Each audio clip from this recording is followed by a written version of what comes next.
நான் C Joseph Vijay எனும் நான்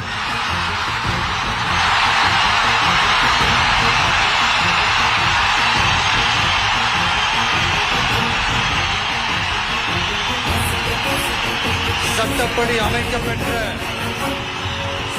இந்திய அரசியல் அமைப்பின்பால்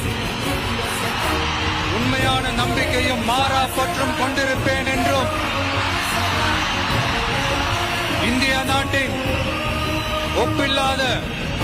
முழு முதல் ஆட்சியையும் உரிமையையும் நிலை நிறுத்துவேன் என்றும் தமிழ்நாட்டு அரசின் முதலமைச்சராக உண்மையாகவும் உளச்சான்றின்படியும் என் கடமைகளை நிறைவேற்றுவேன் என்றும்